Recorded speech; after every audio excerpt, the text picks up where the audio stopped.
You know what's funny? We always think the moment someone rejects us, that's the ending, that everything stops there. But what if I told you that's actually where everything starts?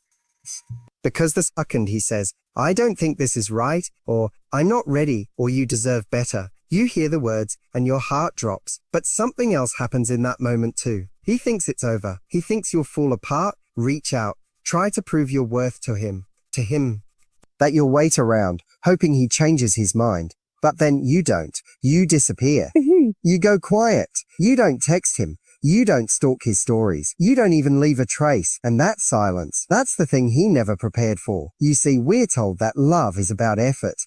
That if you want someone, you have to fight for them. But what if the most powerful thing you could do is walk away silently when someone shows you they don't see your value? Because here's what no one tells you. Silence is louder than 1,000 explanations. Silence is confidence in motion. Silence is confidence in motion. And silence after rejection becomes the mirror he didn't know he'd have to face. So if you're wondering what he's thinking, if you're asking whether your silence even matters, or if he's already moved on, stay with me. Because by the end of this, you'll understand exactly why your silence is killing him more than any words ever could. And more importantly, you'll remember who the hell you are. You see, when someone rejects you, it's easy to feel like all the power has been taken from you. That in that one moment, when he looked you in the eye and said, I don't feel the same, or I don't see a future here, that he won. He won. That he got to decide how this ends, and you're just left to pick up the pieces. But that's not the full story. Not even close. Because rejection isn't the moment someone takes power from you. It's the moment where your power is tested. And how you respond to that moment. That's where your strength is either reclaimed or lost. Most people respond to rejection with noise. We try to convince the other person they've made a mistake. We over-explain, we send long messages, we ask questions we don't really want the answers to. We think that if we can just say the right thing, they'll change their mind. But what that really does, without us even realizing it, is hand over every ounce of our dignity in hopes of being chosen by someone who already showed us they weren't choosing us. And the irony is, the more noise we make, the more relief they feel. Because now they know you're still there. You still want them. They're still in control. Even if they walked away, you're still orbiting them. That's not rejection for them. That's reassurance. That's ego fuel. That's comfort. But then there's the other response. The response that's so rare, it actually shocks the system. The silence, the pause, the space, the choice to not react. Not in anger, not in desperation, not in heartbreak. Just nothing. The moment the dynamic shifts. Nothing. That's the moment the dynamic shifts. Because he expected something, anything to affirm his position. He expected tears, a late night text, a post that made him wonder, but instead he gets silence. Not coldness, not rudeness, just a quiet absence. And suddenly, for the first time, he's unsure. He's unsure. Not just about you, but about the choice he made. Because if you're not chasing, what does that say about how valuable you are? What does that say about what he walked away from? It's a funny thing. People don't fear being rejected. What they really fear is seeing someone thrive without them. They fear knowing they were forgettable in a story they thought they controlled. And your silence becomes the first chapter in that new narrative. A story that isn't about his rejection. It's about your self-respect. And what he may not realize is that your silence isn't indifference, it's clarity. It's not because you don't feel anything. It's because you're feeling everything. And still choosing not to let those feelings dictate your worth. That's rare. That's power. That's what starts to haunt him when the silence stretches on. Because every day you don't reach out, every hour you stay silent, he starts to realize he might not be the one with the upper hand. He starts to replay the moments, overthinking them in the exact way he never thought he would. Did I say the right thing? Did I misjudge? Why didn't she say anything back? That silence becomes a vacuum, and in that vacuum, he fills the space with doubt. This is what most people miss. Rejection doesn't give someone control. It just gives them an opportunity to believe they have it. What gives you control is what you choose to do with the moment after. And silence. That's the choice that turns the rejection on its head. Not because it's a strategy, not because you're trying to manipulate him, but because silence is a byproduct of self-worth. When you know your value, you don't feel the need to defend it to someone who couldn't see it the first time. You don't sell it. You don't explain it. You don't explain it. You don't throw it at their feet hoping they'll pick it up again. You hold it close, you protect it, and you let your absence speak louder than your pain ever could. That's the real shift. That's the moment he stops seeing you as someone who needed him and starts seeing you as someone he may have lost. That realization, that quiet, creeping regret, isn't born out of confrontation. Pain, it's born out of silence. The kind of silence that only comes from someone who has nothing left to prove. And if you're sitting there wondering whether your silence matters, whether he notices, whether it's even worth it, just know this: if he ever saw even a glimpse of your value, your silence is doing far more than your words ever could. That's what makes him sit in his decision and slowly, painfully question it. The hardest part after rejection isn't the words he said, it's what's left unsaid. The silence you're sitting in now, it's heavy, and it's tempting to break it, to reach out to find some way, anyway, to close the loop. But what you may not realize is that your silence right now is doing something powerful, not just for you, but to him. Because the moment he rejected you, he thought he was protecting himself. Maybe he didn't want to hurt you. Maybe he wasn't ready. Maybe he wasn't ready. Maybe he thought there was something better out there. But more often than not, that decision comes with a sense of emotional relief.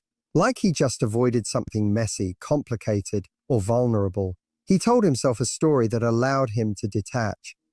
A story where you'd be fine, or still waiting, or chasing him in some subtle way. That story becomes his shield. But then you don't follow the script. You don't reach out. You don't react. You don't even make noise. You do the exact thing he didn't prepare for. You go silent. And what happens next isn't always immediate. Sometimes it takes a few days, sometimes a few weeks. But eventually that silence starts to create space. Space that was once filled with your presence, your texts, your check-ins, your energy. Now that space is empty. And in that emptiness, something starts to happen that he wasn't expecting. He starts to feel. He starts to feel what he's been avoiding. Most people don't understand this. They think men don't feel the same depth, that they move on quicker, that they're cold when they let go. Cold when they let go. But the truth is, silence has a way of pulling emotion to the surface, especially when someone thought they'd be untouched by the consequences of their actions. In the beginning, he might feel a little free, that false sense of peace, ease. But as the hours stretch into days and the days into weeks, something shifts. The quiet gets louder. He starts to wonder. Where is she? Why haven't I heard from her? Is she thinking about me? Was she really okay with letting this go? And here's the truth that most people overlook. It's in the silence where he begins to reflect. Not because he wants to, but because he has no choice. Your silence forces him into a conversation with himself. One he didn't want to have. One where he has to replay the last things he said. Where he starts to question what he felt. Where he remembers the little things you did, the way you showed up, the connection that, at the time, he convinced himself didn't mean enough.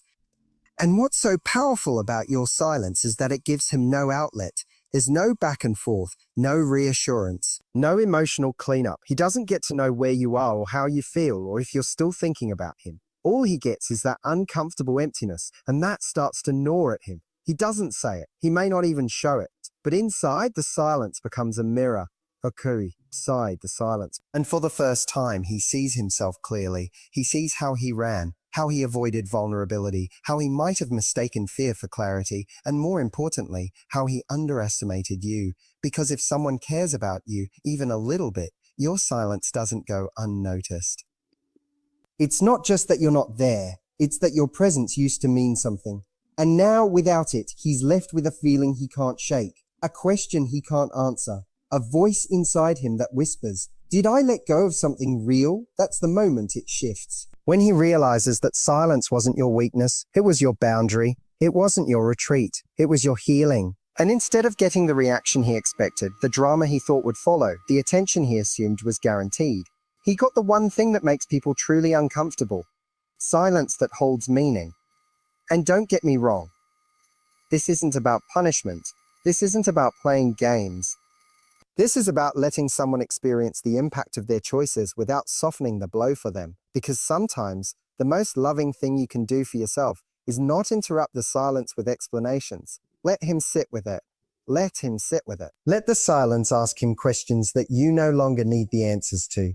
Let it remind him of what he thought he could walk away from. And most of all, let it show him that just because he ended the conversation doesn't mean he ended your worth. In a world where everyone's always online, always posting, always reaching out or explaining themselves, your silence becomes something unforgettable. We've grown used to people making themselves available at all times, showing up in our notifications, dropping subtle hints through stories, liking old posts, finding ways to still be seen, even after things end. It's this constant noise that makes most goodbyes feel so blurry, so unfinished. Like they never truly ended, just faded into something confusing. But when you step away fully, when you go quiet without bitterness, without passive aggression, without playing games, it hits different. Because suddenly, there's not just distance, there's absence. And that absence carries weight. It creates a vacuum, not just in conversation, but in energy. The energy he once had easy access to, the comfort of knowing you were just a message away, the subtle assurance that you were still thinking of him, still there in the background, is suddenly gone. And that becomes the thing he feels the most. We always think that being seen is what makes people value us, that if we keep showing up, reminding someone we're there, giving them glimpses of what they're missing, they'll wake up and realize our worth. No, bruh. But the truth is, value isn't felt through constant presence. It's felt through the sting of someone no longer being where they used to be. It's when the warmth disappears that someone realizes just how much it meant. He might not say it out loud. He might not even realize it right away. But your absence begins to echo. It's in the quiet moments, the late nights, the unexpected memories, the sudden flashbacks to things you said or did, that he starts to notice. Not because you're reminding him, but because there's nothing filling that space anymore. You're no longer trying to be unforgettable. You simply are, because you're no longer accessible. And this is the part that catches him off guard. He thought he knew what life would feel like without you. Maybe he imagined it'd be cleaner, less complicated. He assumed he could move forward without much thought. But now he's left staring at the space you used to fill and realizing it's not so easy to ignore. Because you didn't just disappear, you left meaning behind. You left memories. You left a presence that wasn't loud, but it was real. And now that it's not there, the contrast becomes impossible to miss. People don't miss what they still feel entitled to. They miss what they no longer have access to. And your silence tells him exactly that. Access denied, not out of cruelty, not to punish, but because you've chosen peace. You've chosen not to let someone keep your energy in their life without the commitment to hold it with care. And that, more than anything, makes him reflect. He might look for signs of you. Check your profile, ask mutual friends, try to sense if you're still in his orbit and his orbit. But what he's really searching for is that feeling he used to get just knowing you were still there. The quiet confidence of having someone who cared, even after being pushed away. And now that it's gone, he's forced to acknowledge that what he dismissed might have actually meant something far more valuable than he could admit at the time. You see, absence doesn't just remove you physically, it reminds him emotionally. It makes space for longing, for recognition, for regret. For regret. When you were always there, it was easy to take you for granted, easy to assume you'd never fully walk away. But when you vanish without drama, without a trail of heartbreak breadcrumbs to follow, you become the one who left with grace and with power. And here's the most important part. Your absence isn't a performance. It's not a trick to make someone chase you. It's a reflection of the shift that's happened within you. A decision to stop feeding something that no longer feeds you. To stop fighting for a place in someone's life when they made it clear they weren't ready to hold that space for you. And that shift, that quiet, grounded choice is what leaves the biggest impact. Because while he thought rejection would give him peace, it gave him silence. And while he assumed your presence would linger, what lingers now is your absence. And when someone finally feels the weight of you being gone, without warning, without explanation, without noise, that's when they begin to understand the real value of what they lost. So silence isn't weakness. It's not passivity. It's not giving up. It's one of the strongest, most self-assured responses you can give when someone walks away from you. Because silence doesn't mean you didn't care. It means you cared deeply and still chose to protect your dignity over chasing validation. It's easy to react. It's easy to try and win someone back. But what's far harder and infinitely more powerful is standing still in your self-worth when someone else fails to recognize it. We've been told over and over that if you love someone, you have to fight for them. That if something matters, you don't let it go. Let it go. But love isn't a war zone, and your self-respect isn't a casualty. You shouldn't have to prove your value to someone who's already been close enough to feel it. You shouldn't have to convince someone to stay if they were ever truly meant to be there. That's not love. That's fear. And fear has no place in a relationship that's built on mutual effort and recognition. So when he walked away, when he said he wasn't ready, or that he needed space, or gave you any version of this isn't right, you heard him. You didn't try to twist his words into hope. You didn't beg him to reconsider. You didn't try to be the exception to his confusion. Instead, you went quiet, not because you had nothing to say, but because what you didn't say said everything. And whether he realizes it or not, that silence sent the loudest message of all. I won't fight to stay in a space where I'm not chosen. I won't plead to be seen by someone who's already looking the other way. I know who I am, and I don't need to remind you. It takes strength to sit in the discomfort of silence, to feel the ache of rejection and still choose not to chase after the one who delivered it. It takes maturity to understand that trying to be louder won't make someone listen if they've already tuned you out. And it takes confidence, the kind of confidence that can't be faked, to hold your boundaries in the face of someone walking away. And here's what happens when you do. You flip the narrative. He might have thought that by rejecting you, he was reclaiming his power. That he was making a decision that allowed him to take control of the story. But when you don't react the way he expected, when you don't try to fix it, when you don't fight to stay, when you don't ask him to change his mind, that control starts to slip through his fingers. Because what he thought would make him feel strong now starts to feel uncertain. He didn't expect the silence. He didn't prepare for your absence. He expected emotion, chaos even. Because rejection usually triggers a chase. And when it doesn't, when it's met with grounded stillness, it forces a moment of clarity. One that makes him question if he truly understood who he was walking away from. Your silence becomes the reflection he didn't ask for. It shows him a version of you that isn't desperate, or heartbroken, or trying to win him back. It shows him a woman who knows her value even when it's not being seen. A woman who doesn't shrink in response to loss. A woman who can take the pain, process it, and still choose herself. And maybe he doesn't come back. Maybe he doesn't reach out. Maybe he never admits that your silence made him think. But he thinks. He replays the moment, he questions it. And somewhere inside, he feels that shift, that realization that you didn't need him to validate your worth. That you didn't fight for him because you were too busy standing for you. This isn't about proving anything to him. It's about what you prove to yourself, that you can be left and still be whole. That someone can walk away from you and you don't fall apart. That silence, when rooted in self-worth, isn't emptiness. It's a declaration, a powerful, unapologetic, unwavering declaration that says, I am still enough, even in your absence. And when you carry yourself like that, when your silence speaks louder than any argument could, people notice. Maybe not today, maybe not even tomorrow, but eventually the one who let you go will feel the weight of what he lost, simply because you had the strength to walk away without saying a word.